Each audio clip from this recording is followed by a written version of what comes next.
guys, thanks for joining me with Learn to Play Games. My name is Lance, and we're here at Gen Con 2018. This is day 4, closing on the end of the day 4. And I'm here with Sherwin, and we're going to take a look at Resident Evil 2 from Steamforged Games. So can you tell me a little bit about what this is? Obviously based on Resident Evil 2, but what kind of game it is, and then, you know, some of the mechanics of that. Yeah, sure.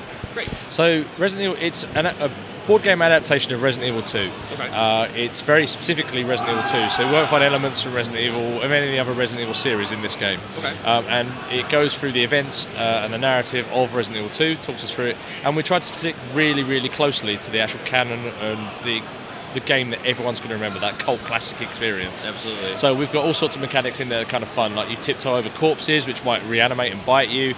You've got kind of all the door animations where doors are opening, they play a big part in what our game is. Nice. We've got the survival horror elements, so you're counting bullets as you go through to make sure you don't run out of ammunition. We've got all sorts of elements like that. Lickers scuttling after you in the darkness, zombies staggering backwards, green herbs, combining herbs, we've got all sorts of stuff. Exciting. I was a big fan of Resident Evil 2 growing up, as a lot of you guys are as well. So I've been really anticipating this game and can't wait to see what this is. So I'm going to go ahead and jump behind the camera, and I'm going to take you guys through a closer look at some of the mechanics in the game so you guys can see a better idea of how this game plays. And then we're also going to do a couple turns of gameplay after that, so you guys can get a full view of how this is. So let's start with a character's profile and how we understand how they work. So if we look, we've got Claire here. Now, working our way down from the top, the first thing is we can see her evade score. This is how easy it is for her to evade enemies as she moves past them. If they try to attack her, that sort of stuff. That would indicate we roll 2 of these blue evade dice. This is how much inventory she can carry, and our inventory is this slots down here. So Claire's one of our sort of beginner starter characters. She's a bit more forgiving than others and can carry more items. Also, people canonically remember in the game she can carry 8 things. We didn't really want to deviate away from that too much. We have our health track, which people would instantly recognise as fine, caution and danger, and obviously as we take damage that will go down, as we heal it will go back up and so on, and this is our marker here. This is her weapon proficiency, another thing everyone who remembers the game is going to recognise. Claire can use, as well as the knife, which pretty much everyone can use the handgun, the bowgun and the grenade launcher. She can't use a shotgun or a magnum. There are a couple of reasons for that, but I'm not going to lie, one of them at least is that we've never seen her with those things in the game, so why should she use them now? The last thing is her special rule. Now this is called Made in Heaven. Each character has a special rule which really reflects kind of their different natures of how they work and so on. Claire's one is to represent the part in the game where she takes off her jacket and gives it to Sherry with the Made in Heaven blazoned on the back. So once per scenario, and we'll talk about what that is in a little bit when we start playing through, she can take the jacket off and she can heal any other character 2 levels, i.e. giving them more protective elements to stop the enemies from getting them. Now obviously different characters have different abilities. If we quickly have a look at Robert Kendo over here, just to give you an idea of context, he only has 1 evade dice. He's not as good at running away from everybody else, and if anybody remembers him from the video game where he got eaten in the shop, they'll straight away remember what that is. He can only carry 6 items as well, so he's not quite as good at that as what Claire is. Now we can see here he can use a handgun, he can use a shotgun, and he can use a grenade launcher, so a bit more versatile. He's got sort of damage sort of weapon and slightly more about AoEs for damage effort there. And his special ability, though, to make up for that fact that he's not got a very good evade score, is called Marksman, and it really means that once per activation he can reroll any failed attack roll, which is super cool, which means it instantly makes him a very dramatically different character to Claire. Claire can afford to dodge past zombies if things happen to her. Kendo can't, and that's a great example of how you can make a very subtle change to what characters do, but dramatically change how they work. So, if you guys are ready, we'll move over into a turn. So, Claire will start off here, and as we have a look at our maps here, each scenario has its own map which tells us what the layout is going to be. Now, veterans will recognise these as very closely resembling how the maps look in Resident Evil 2. One of the first things we did when we set down is we kind of made sure that we'd make them so they'd actually end up looking just like they do in the video game as best we could with the tessellated squares we had to work with. So really, Claire is starting off here at the edge of the main hall, and she's going to start going through the reception area, and then start going through the corridors. And lo and behold, in this one, there's a licker waiting for us. We know, which many people will remember dropping down from the ceiling and kind of coming to get us. But let's go back to Claire. So, a character's activation is made up of 4 phases. 3 phases. The first one is the action phase, and that's when you move around, you shoot things, you attack things, that sort of stuff. So you can do 4 actions in this phase. So Claire is going to go 1 to move up to the door.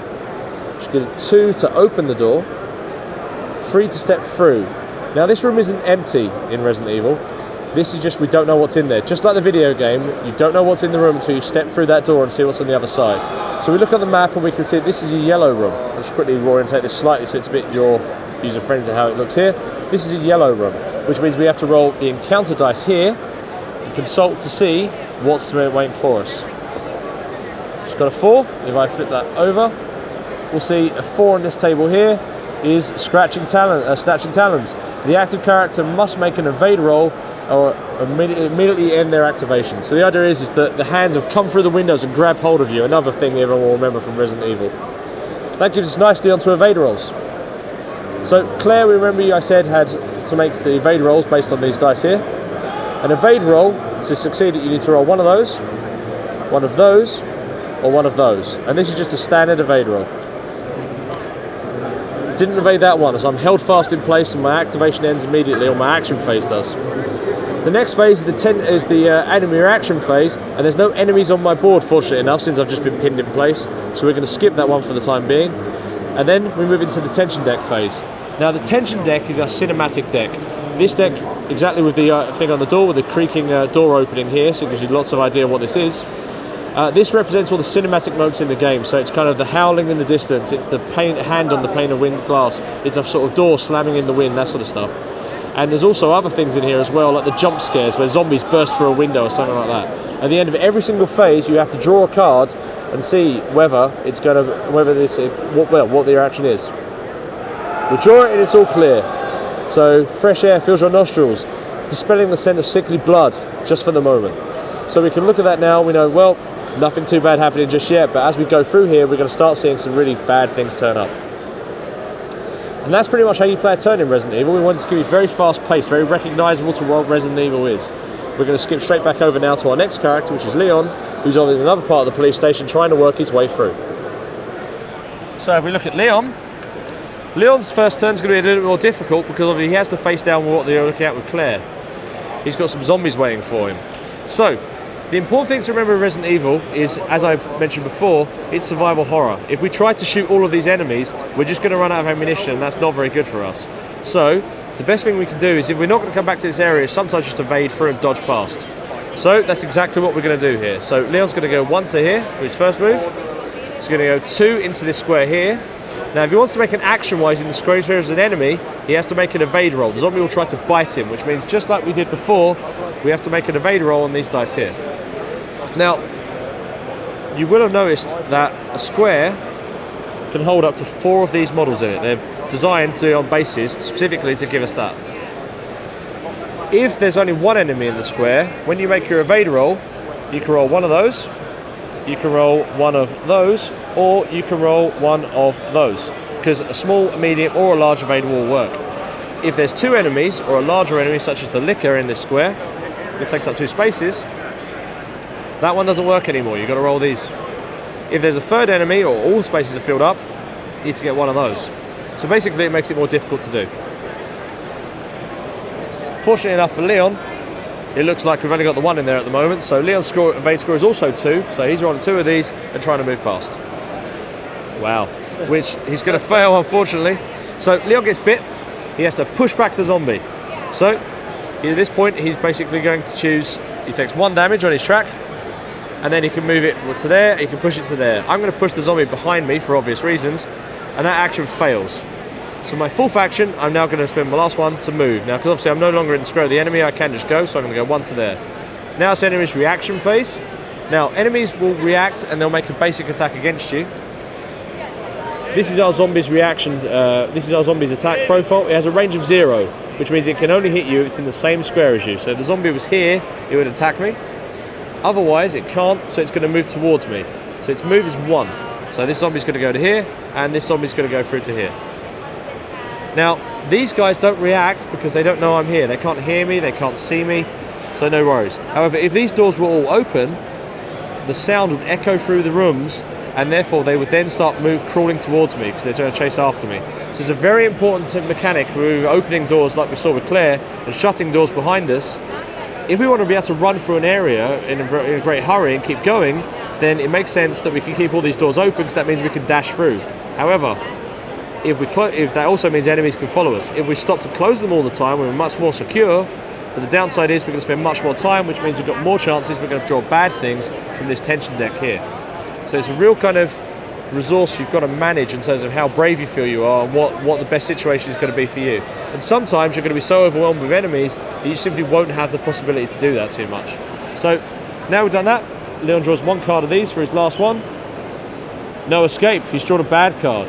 So that represents the sound of a door that's not quite shut. He can hear in the distance something slamming and shutting, that sort of stuff. And suddenly zombies burst through. We find the closest square, where there's closest tile I should say, where there's enemies but no characters, and then move those enemies one step closer. In that case it's this one here, and these zombies will open this door and stagger through in advance. Now that could have been really bad if Claire had drawn that. That Licker's going to get there in a hurry. And that's the end of Leon's turn. Resident Evil's very quick fire. We move straight back over to Claire and then we'll carry on going. So obviously Leon has got this item here that we want to collect because we know that this is one of the things we might need to pick up that's then going to enable us to progress through the game. We know we're looking for keys so we can access the STARS office here to ultimately get through. So first thing we're going to do is we're going to move into this square here. That's our first action. Then we're going to spend another action to pick up this. Move that. We take a card from this from this deck A and see what we've got. And we have found a green herb. That's going to let us heal, which is useful because we already took some damage earlier on. So we'll drop that into Leon's inventory. Remember, we can only hold 8 items, so we're starting to fill up now. So we've also got these 2 zombies that unfortunately triggered when we drew the no escape card. So we probably need to think about doing something with those. So let's think about making an attack now. So if we have a look at the handgun card, first thing, this is the range on a handgun. So this tells us how far we can shoot. Now this one is line of sight, which means as long as we can see the enemies, we can do that. Line of sight, as long as we can draw a line from the centre of our square to the centre of the square they're in, without crossing a wall, a door or a corner, we're all good, which we can easily see we can do. So let's do that. This tells us the colour and the type and the number of dice we roll when we make an attack with this gun, which in this case is 1 blue. And this then tells us what results trigger what effects. So if we roll one of these, the one I kept on rolling for dodges earlier on, then this one means that we get a push, which means if we hit one of these enemies, it gets pushed back a square. So we can push it back to here, we can push it to any adjacent square we wanted to. If we roll one of those, we do 1 damage. And if we have a look at the zombies card here, we can see 1 damage is enough to kill it. So ideal. So this last icon here tells me how many bullets, is a rapid fire rule, which means I can spend multiple bullets up to a maximum of 3 to roll more dice.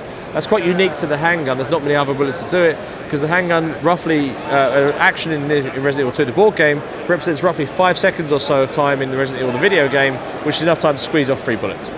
So I'm going to take 3 bullets, so I really definitely want to make sure this guy's killed, although I might want to reduce it down to 2 if it's earlier on in the game.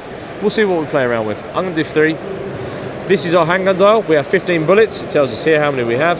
So I choose how many I'm going to fire. I drop that down to 12 in this case. I haven't fired 3 bullets. And I'm going to roll. Drop that out of the way.